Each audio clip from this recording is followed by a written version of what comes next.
माँ तू सबसे प्यारी है, माँ तू जग में न्यारी है। माँ तू सबसे प्यारी है, माँ तू जग में न्यारी है।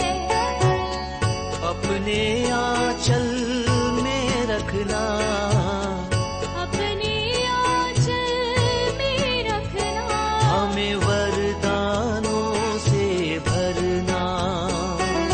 माँ तू सबसे प्यारी है, माँ तू जग में न्यारी है।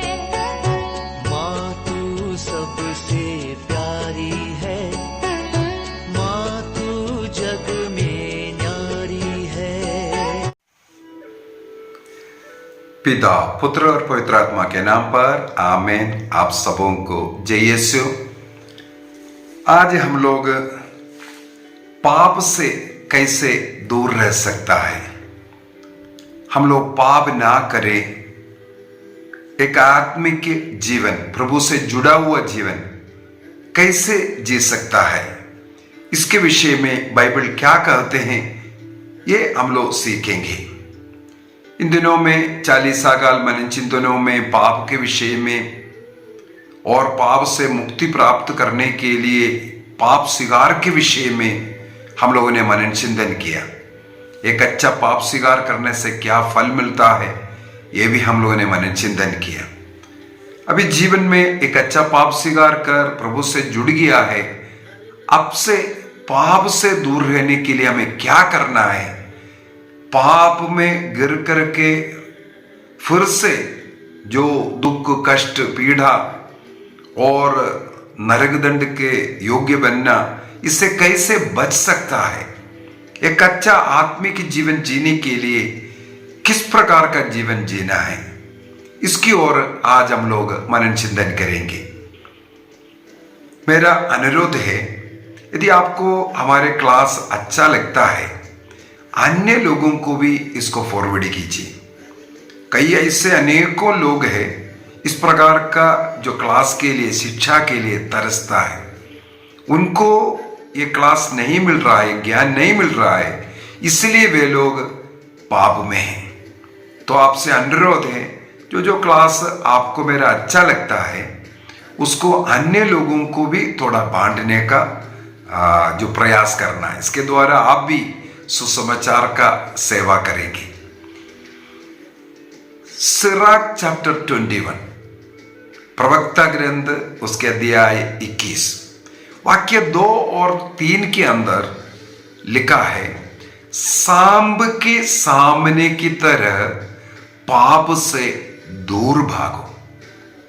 अर्थात प्रवक्ता ग्रंथ के अंदर पाप को सांप के साथ तुलना किया हुआ है। पाप सांप के समान, नाग के समान है, ये तुलना कर करके बता रहा है। सांप के सामने की तरह पाप से दूर भागो, इसका ये अर्थ है जहां जाने से हम पाप में गिर सकता है, जिन व्यक्तियों के साथ हमारी दोस्ती हमें पाप में गिरा सकता है, पाप का कारण बन सकता है, जिन साधनों का उपयोग या हाथ में रखना ये हमें पाप में गिरा सकता है। कोई ऐसा जगह है, अकेलापन हो सकता है या कोई दोस्ती भी हो सकता है, हमें पाप में गिरा सकता है। तो प्रवक्ता ग्रंथ में लिखा है, ऐसे पाप से, पाप के अवसरों से, ऐसे लोगों से आपको सांब के सामने की तरह भागना है। यदि सांब के पास आएगा तो वो हमें डसेगा, इसी प्रकार पाप के पास आएगा तो पाप हमें डसेगा। वाक्य 3 के अंदर लिखा हुआ है, उसका दांत सिंह की दांत के समान है। किसका दांत?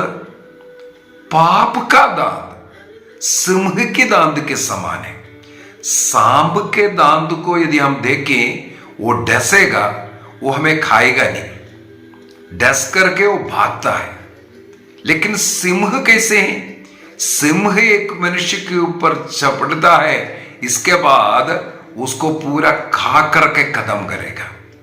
इसलिए प्रवक्ता ग्रंथ में लिखा है, पाप का दांत सिंह के दांत के समान है। सांब के सामने की तरह सांब को देखकर जिस प्रकार हम भागते हैं, उसी प्रकार सांब पाप से दूर रहना, ऐसे अवसरों से दूर रहना।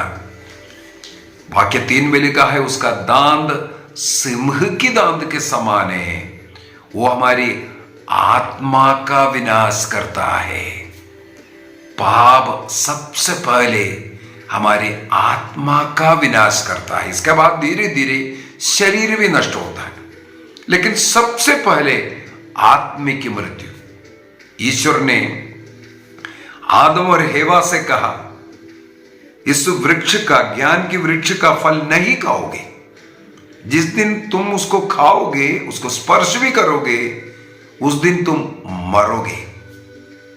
हम लोग देखते हैं, सामने बोला तुम नहीं मरोगे, और उन्होंने खाया, मरा नहीं। इसका मतलब वहां कौन सा मृत्यु के विषय में बोला? कौन सा मृत्यु हुआ? वो मृत्यु हुआ है आत्मिक मृत्यु। पाप के द्वारा हमारी आत्मा नष्ट होता है सबसे पहले, इसके बाद शरीर भी नष्ट होगा। तो हमें इससे दूर रहना सीखना है। यदि पाप से आप बचना चाहता है, सबसे पहले ऐसे अवसरों से, ऐसे व्यक्तियों से दूर रहने का निर्णय कीजिए। आपके मोबाइल के अंदर ऐसा कई नाम होगा जिसको रखने से आप गलत दोस्तियों में पड़ सकता है।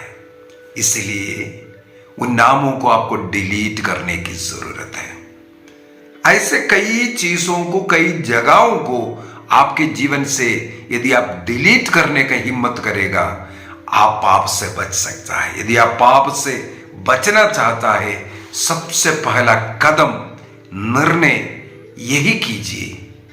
ऐसे व्यक्तियों से दोस्ती, ऐसे जगहों पर जाना, यह सब हमें बंद करना जरूरी है। दूसरा, गलातियों का पत्र, उसके अध्याय 5 वाक्य 16 और 17 को अगर हम पढ़ेंगे, गलातियंस चैप्टर 5 वर्स 16 एंड 17, मैं ये कहना चाहता हूं, आप लोग आत्मा की प्रेरणा के अनुसार चलेंगे तो शरीर की वासनाओं को तृप्त नहीं करेंगे। आत्मा की प्रेरणा से चलो, ये संत पौलुस सिखाते हैं। आत्मा, हमारे अंतरतम जो हमसे कहते हैं उसके अनुसार चलना जरूरी है, क्योंकि हमारे आत्मा के द्वारा ईश्वर हमसे बातें करते हैं, तो उसके अनुसार हमें चलना है। यदि ऐसा चलोगे, हम अपने शरीर की वासनाओं को तृप्त करने का प्रयत्न नहीं करता है।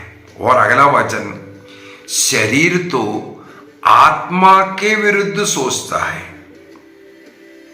शरीर हमेशा जो आत्मा की इच्छा के विरुद्ध आशा रखता है, और आत्मा शरीर के विरुद्ध। इसका मतलब इनके बीच में एक रसाकसी, टग ऑफ वार चलता है।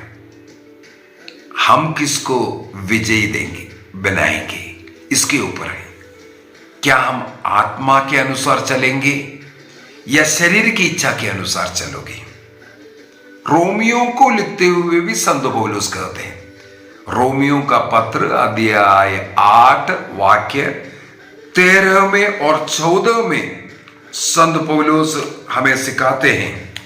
रोमन चैप्टर 8 वर्स 13 एंड 14, यदि आप शरीर की वासनाओं के अधीन रहकर जीवन बिताएंगे तो अवश्य मर जाएंगे। शरीर की जरूरतें क्या क्या है, उसको आप हमेशा तृप्त करते रहेगा, वो आपको मृत्यु की ओर लेकर के जाएगा। इसके बाद कहते हैं, लेकिन यदि आप आत्मा की प्रेरणा से शरीर की वासनाओं को दमन करोगे तो आपको जीवन प्राप्त होगा। आत्मा मरता है जब शरीर की इच्छा के अनुसार चलेगा, क्योंकि शरीर हमेशा आत्मा के विरुद्ध इच्छा करता है। उस इच्छा को, उसकी आवश्यकताओं को हम अपने वश में रखना, हमेशा तृप्त करने नहीं जाना। वो अनेकों चीजें बोलेगा, खाना पीना, वासना, व्यभिचार, नशा, ये सब शरीर की आग्रह है, उसको मत तृप्ति करो। आप आत्मा जो बोल रहा है उसके अनुसार चलना शुरू करो, तब हम आनंद जीवन की ओर जाएगा। तो गलातियों को लिखते हुए, रोमियों को लिखते हुए और एक कुरिन्थियों को लिखते हुए भी संत पौलुस कहते हैं। कुरिन्थियों का पहला पत्र उसके अध्याय 6, कुरिन्थियों का पहला पत्र उसके अध्याय 6 वाक्य 12 और 13। First Corinthians chapter 6 verse 12 and 13। मुझे सब कुछ करने की अनुमति है, किंतु सब कुछ हितकर नहीं। मुझे सब कुछ करने की अनुमति है, किंतु किसी भी चीज का गुलाम नहीं बनूंगा मैं। देखो, सब कुछ कर सकता है, कई चीजें खा पीने की अनुमति है, वो खाने से कोई पाप नहीं है, लेकिन सब कुछ खाना आपके लिए अच्छा नहीं है, हितकर नहीं है।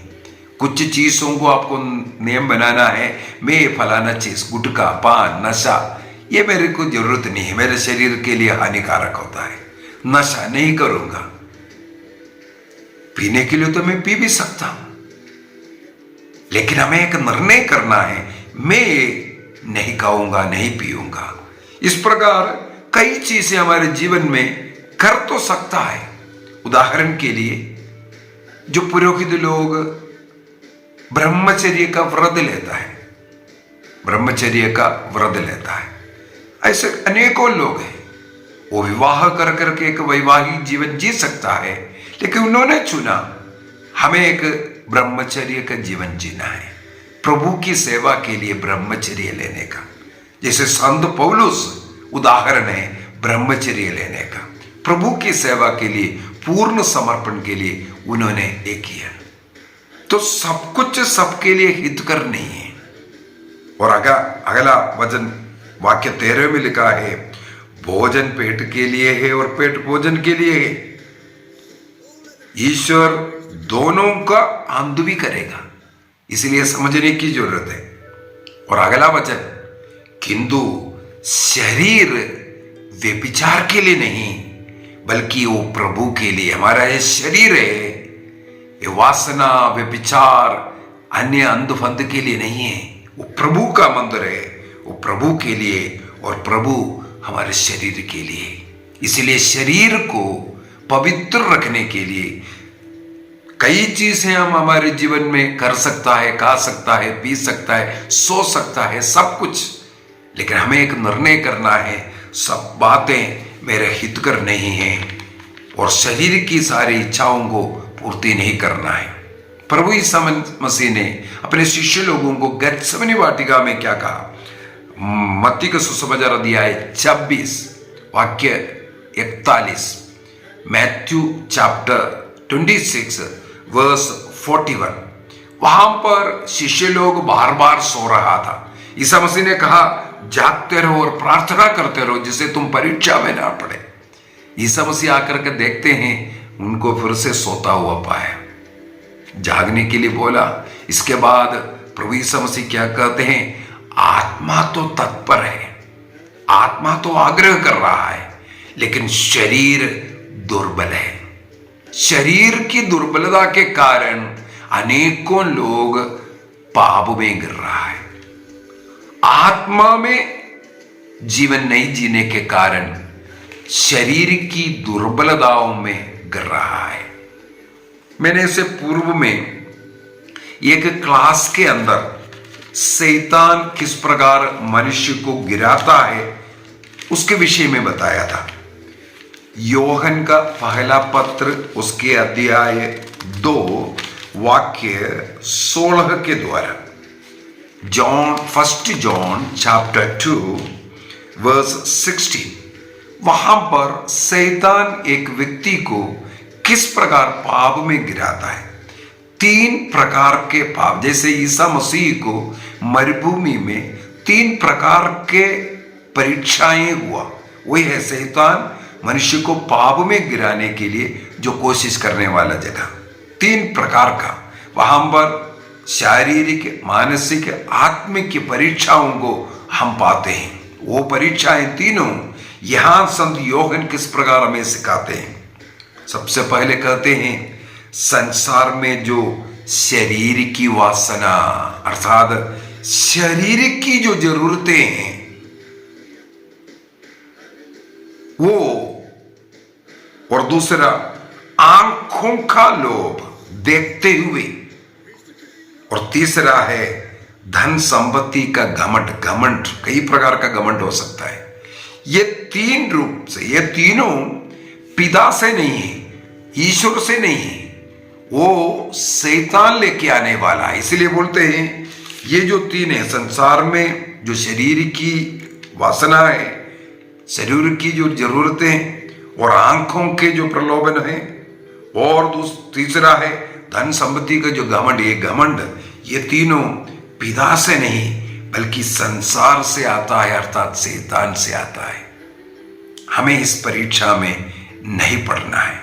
इसलिए फास्टिंग करना, फास्टिंग करते हुए प्रार्थना करना, मेडिटेशन करना और कंटेम्पलेशन, प्रभु के प्रेम में एक होने का। ईश्वरीय प्रेम में जब तक एक नहीं होगा हम पाप में गिरते रहेगा। हमेशा हमें देखना ईश्वरीय प्रेम के लिए और ईश्वर से जुड़े हुए पवित्र जीवन जीने के लिए हमें प्रयत्न करना। उसके लिए कंटेम्पलेशन कहते हैं, जो मेडिटेशन टाइप है, उसी प्रकार का प्रार्थना प्रभु के प्रेम में भरने के लिए, इस प्रकार का तपस्या, उपवास, प्रार्थना, ये सब हम प्रभु के ओर बढ़ने के लिए हमें प्रेरणा देगा। जैसे अय्यूब के ग्रंथ अध्याय 31 वाक्य 1 में अय्यूब एक निर्णय करता है। क्या निर्णय किया? मैं मेरे आंखों से किसी कुंवारी के ऊपर नहीं नजर डालूंगा। यदि नजर डालेगा तो हमारे मन में बुरे विचार आ सकता है। जिस प्रकार दाऊद ने देखा एक नारी को नहाता हुआ, वो उसका पाप का विनाश का कारण बना। तब अय्यूब निर्णय करता है मैं अपनी आंखों के साथ समझौता किया। हमें इस प्रकार हमारे शरीर की जो जरूरतें हैं उसके साथ भी एक समझौता करने की जरूरत है।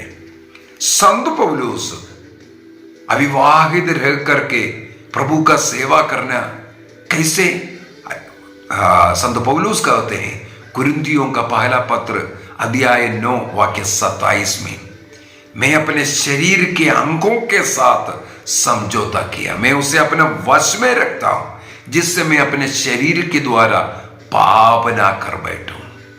इसका मतलब है जो शरीर की वासना, आंखों का लोभ, घमंड, ये सब ला करके हमें पाप में गिरा सकता है। इसलिए हमें सतर्क रहना है। उसके लिए आखिरी एक पॉइंट यही मैं बोलूंगा, ईश्वरीय प्रेम में बढ़ने का प्रयत्न करते रहना। दैनिक प्रार्थना और डेली मिस्सा बलिदान में जाना, कम से कम महीने में 1 बार पाप स्वीकार करना, ये हमें पाप से दूर करता है। जो बार बार पाप स्वीकार करेगा, सप्ताह में 1 दिन पाप स्वीकार करेगा, मैं बोलूंगा उनका मन में भी एक बुरे विचार आता है, उसके लिए दौड़ करके जाएगा पाप स्वीकार करने के लिए, तो बड़ा बड़ा पाप कभी नहीं कर सकता। इसलिए दैनिक प्रार्थना, पारिवारिक प्रार्थना, बाइबल रीडिंग और डेली मिस्सा बलिदान और ये पाप स्वीकार संस्कार, ये हमें पाप से दूर रहने के लिए मदद देगा। और ईश्वरीय प्रेम में, मिस्सा बलिदान में योग्य रीति से परम प्रसाद को ग्रहण करना, इससे बढ़कर के ईश्वरीय प्रेम में ईश्वर से एक होने के लिए और कोई रास्ता ही नहीं है। दैनिक प्रार्थना हमें ईश्वर से जोड़ता है, बाइबल रीडिंग हमें ईश्वर से जोड़ता है। तो इस प्रकार ईश्वर के साथ जुड़ते हुए यदि कोई कमजोरी बलहीनता हमारे अंदर आता है, उसके लिए तुरंत पाप स्वीकार करते हुए हम पाप से दूर रह सकता है। मेरे विचार में आप इसको प्रैक्टिस करना, आप इसको प्रैक्टिस करना, कितना आनंद आएगा मालूम है। पाप का अवसर आया, झूठ बोलने का, गाली देने का, गंदी पिक्चर देखने का, गंदी सोच विचार में, यह सब अवसर हमारे जीवन में आता है। सांब की सामने की तरह जब उससे दूर भागेगा, आपको आनंद लगेगा, आपको अच्छा लगने लगेगा। तो आइए हम एक निर्णय करें, एक निर्णय करें, जैसे अय्यूब ने निर्णय किया, जैसे संत पौलुस ने निर्णय किया, हम भी एक निर्णय करें। अपने शरीर की वासनाओं को हम तृप्त करने नहीं देंगे, हम अपने शरीर के अंगों को अपने वश में रखेंगे। निर्णय कीजिए, आंखें बंद करें, प्रभु को धन्यवाद दें और प्रभु से प्रार्थना करें। जितने भी लोग इस समय पर वचन सुन रहा है, मैं उन सबों के लिए प्रार्थना करता हूं, प्रभु का अनुग्रह आशीष आपके जीवन में, आपके परिवार में बरसता रहे। सारे स्वर्गीय वरदानों से आपको प्रभु भर दे। बच्चों का एडमिशन के लिए, बच्चों के परीक्षाओं के सफलता के लिए जो प्रार्थना करने वाले, मैं भी इस समय पर आपके सभी बच्चों के लिए प्रार्थना करता हूं। बच्चों को अच्छा सफलता, परीक्षाओं में विजय मिले। जिन लोगों को नौकरी नहीं है उनको नौकरी मिले। जिनकी विवाह में बाधा है, विवाह नहीं हो पा रहा है, जीवन साथी नहीं मिल रहा है, इस प्रकार के सारे शैतानी बंधन टूट जाएं। आपके निर्णय प्रभु के साथ रहना, प्रभु से प्रार्थना का, उपवास प्रार्थना का और पाप स्वीकार करते हुए रोज मिस्सा बलिदान में भाग लेते हुए एक अच्छा जीवन जीने का निर्णय करना, सारे बंधन टूट जाएगा।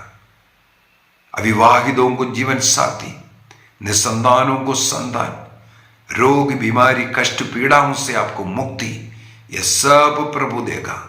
क्योंकि प्रभु से एक हो जाइए, एक हो जाइए, प्रभु के प्रेम में एक हो जाइए।